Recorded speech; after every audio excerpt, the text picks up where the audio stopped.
ที่เคยทำให้ฉันยิ้มได้ดันเป็นคนเดียวกับที่ทำฉันร้องไห้คำสัญญาที่เราให้กันไว้เธอคงจะลืมไปหมดแล้วใช่ไหมการกระทำของเธอมันฟ้องฉันว่าเธอนั้นเปลี่ยนไปแรกๆก็พร้อมจะรับมืออยู่แต่ดูแล้วมันคงไม่ไหวหัวใจมันทนไม่ไหวและเมื่อไรจะเกิดมันก็ต้องเกิดจริงๆใช่ไหม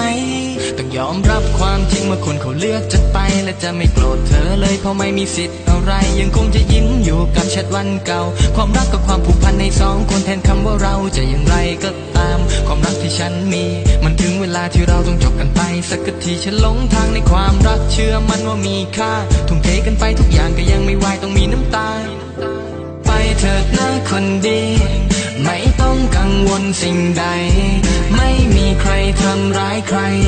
จะเอาอะไรที่ไหนไปโกรธและเกลียดเธอเจอกันที่ไหนก็ทักทายเป็นพิธีแต่ถ้าเธอมาด้วยกันก็สวนกันไปประมาณเนี้ยเธอรู้ดีสไตล์ฉันมันมักจะกวนแบบมิสเตอร์บีนถ้าพลาดได้เจอกันเดี๋ยวจะพลาดไปโดนตีน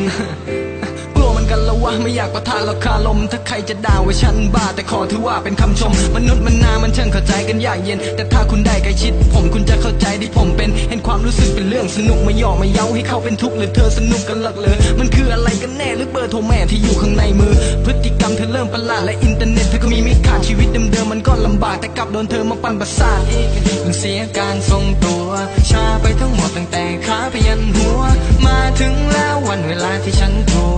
วจะจากไปแล้วมันจะเป็นยังไงต่อไป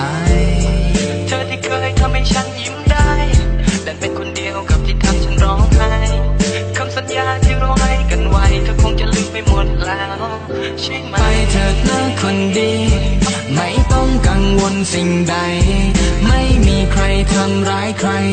จะเอาอะไรที่ไหนไปโกรธและเกลียดเธอเจอกันที่ไหนก็ทักทายเป็นพิธีแต่ถ้าเธอมาด้วยกันก็สวนกันไปประมาณเนี้ยเธอรู้ดีสไตล์ฉันมันมักจะกวนแบบมิสเตอร์บีนถ้าพลาดได้เจอกันเดี๋ยว